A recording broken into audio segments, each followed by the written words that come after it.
Cycle चलाओ जी भर के, जियो जी भर के। G mart cycle paradise, Hero cycles के ऑथोराइज्ड डीलर, 66 फव्वारा चौक, उज्जैन।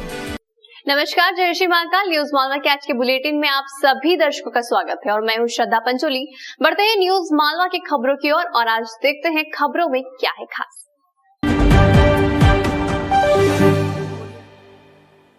आरटीओ यानी क्षेत्रीय परिवहन कार्यालय के एक एजेंट के दफ्तर और घर पर प्रशासन की टीम ने छापामार कार्रवाई की है।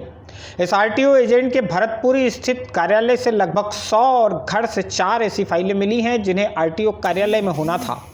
एजेंट प्रदीप शर्मा द्वारा सरकारी फाइलों में हेरफेर करने की शिकायत कलेक्टर आशीष सिंह को मिली थी। कलेक्टर ने एडीएम नरेंद्र सूर्यवंशी को मामले की पड़ताल की जिम्मेदारी सौंपी।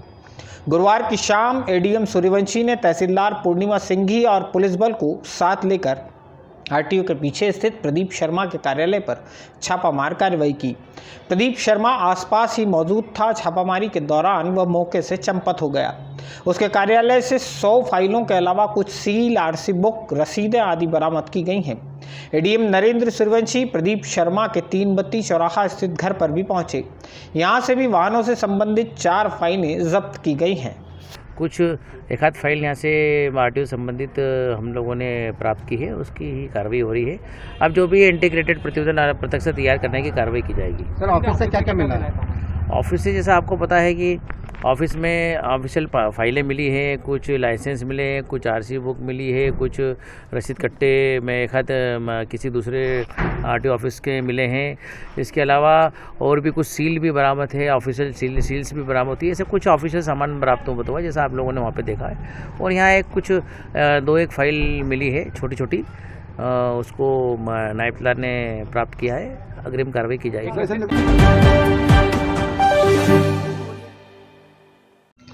आइए अब आपको कोरोना से जुड़ी खबरों की जानकारी देते हैं। उज्जैन जिले में बढ़ते कोरोना संक्रमण को देखते हुए स्वास्थ्य विभाग ने टेस्ट की संख्या और भी बढ़ा दी है। पिछले 2 दिनों में हमारे जिले में टेस्ट की संख्या 1000 प्रतिदिन तक पहुंच गई है।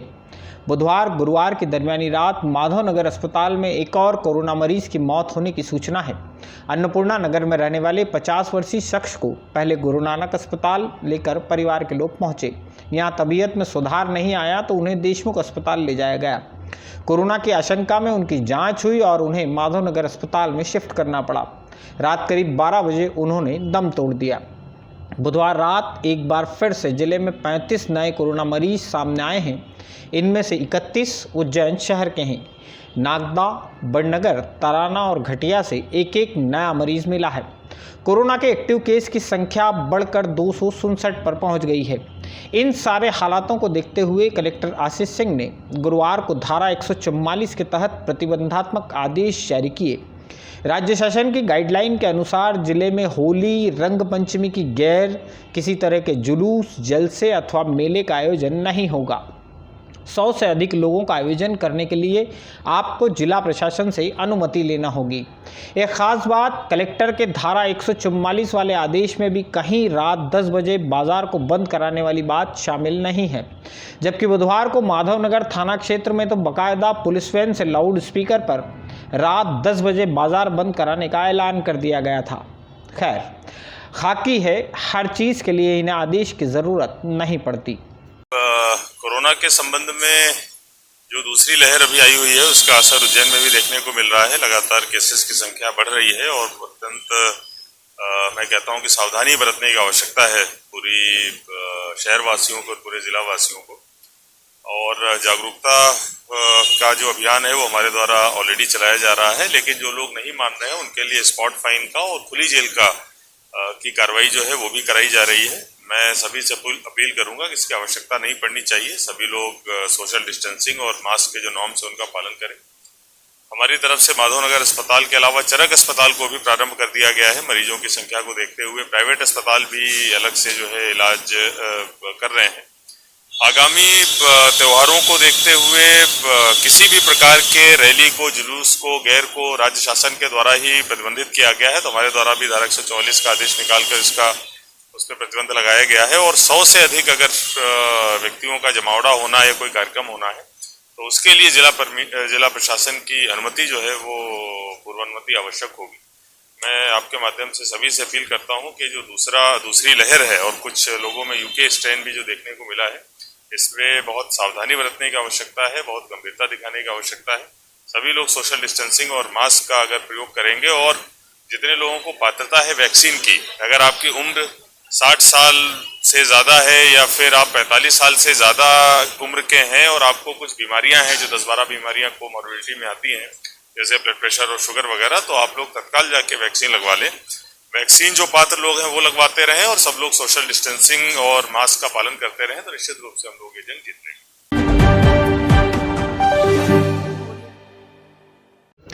क्षिप्रा और कान नदी के संगम स्थल पर कान नदी पर बनाया गया मिट्टी का बांध गुरुवार सुबह फिर से ढह गया है।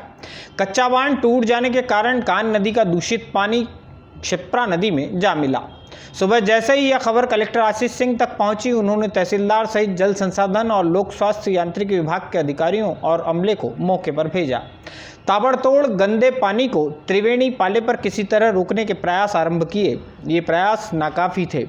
सिंहस्थ से पूर्व कान नदी के जरिए इंदौर से आने वाले दूषित पानी को क्षिप्रा नदी में मिलने से रोकने के लिए करीब 90 करोड़ रुपए खर्च कर डायवर्शन लाइन डाली गई थी।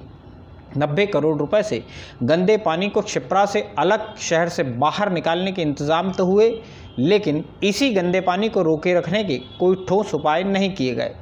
पानी रोकने के लिए बांध भी कच्चा मिट्टी वाला बनाया गया। इसे आप ऊंट पर बैठकर बकरी चराने वालों की करामात कह सकते हैं।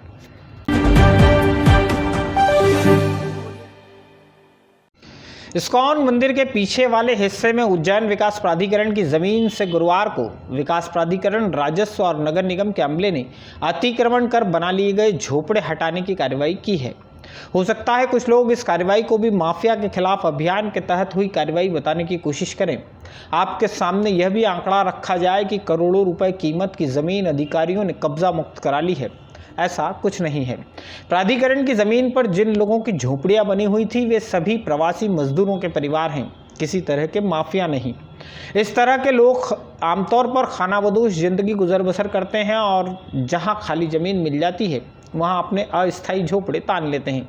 एक जगह से झोपड़े उठे तो किसी नई जगह जाकर फिर नया बसेरा बसा लेते हैं।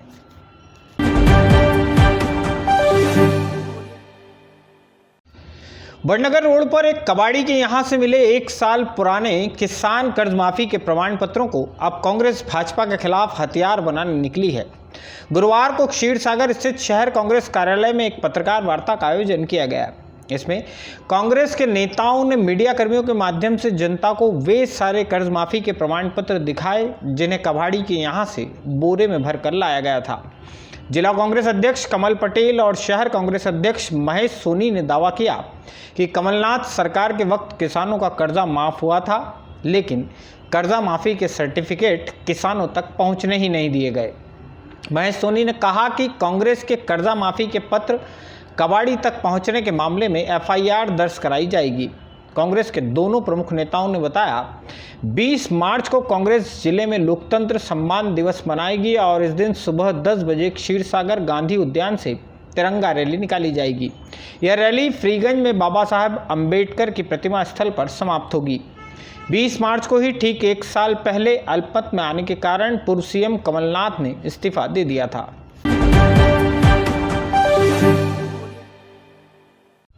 आवारा कुत्तों की समस्या यह एक ऐसी समस्या है जिससे निजात पाना बहुत ही कठिन काम है। यह कठिन काम यदि नगर निगम के जिम्मे हो तो कभी परिणाम आएंगे, यह बात तो आप भूल ही जाइए। उज्जैन सहित मध्य प्रदेश के 5 शहरों में आवारा कुत्तों की समस्या से निजात पाने के लिए चलाए गए नसबंदी अभियान की विधानसभा में सामने आई एक सच्चाई जानेंगे तो शायद आप चौंक जाएंगे। मंदसौर के विधायक यशपाल सिंह सिसोदिया ने विधानसभा में नगरीय प्रशासन विभाग से कुत्तों की नसबंदी पर हुए खर्च का ब्यौरा मांगा था। नगरीय प्रशासन विभाग ने बताया कि पिछले 5 साल में मध्य प्रदेश के 5 बड़े शहरों में कुत्तों की नसबंदी पर 17 करोड़ रुपए खर्च किए जा चुके हैं। इसी रिपोर्ट में बताया गया कि उज्जैन नगर निगम सीमा क्षेत्र में 9000 कुत्तों की नसबंदी की गई है। इस काम पर 50 लाख रुपए खर्च हुए हैं। प्रत्येक आवारा कुत्ते की नसबंदी पर नगर निगम ने एक एनजीओ को औसत 555 रुपए का भुगतान किया है ना चौंकाने वाली बात। शहर में 9000 कुत्तों की नसबंदी का अभियान चल गया और आपको हमको कानो कान तक भनक नहीं लगी। आम आदमी की नज़र से देखो 50 लाख रुपए खर्च हो गए, लेकिन शहर में आवारा कुत्तों की समस्या वहीं की वहीं खड़ी है। यही तो जादूगरी है।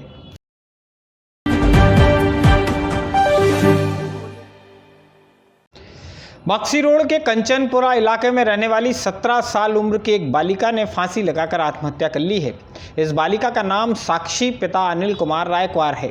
साक्षी सुबह 9 बजे अपने घर से निकली थी, वापस लौटी तो सीधे अपने कमरे में गई और वहां उसने फांसी लगा ली। यह सब इतना ताबड़तोड़ हुआ कि उसके घर वालों को भी सुध नहीं बंधी।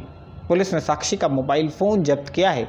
संभावना है कि मोबाइल से मिली जानकारी के आधार पर उसकी आत्महत्या का कारण साफ हो सकेगा।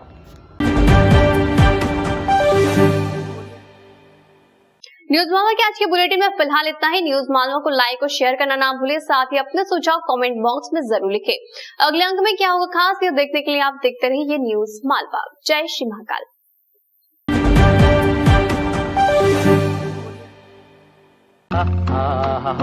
वाह, ताजगी का दूसरा नाम फेमस गोल्ड टी।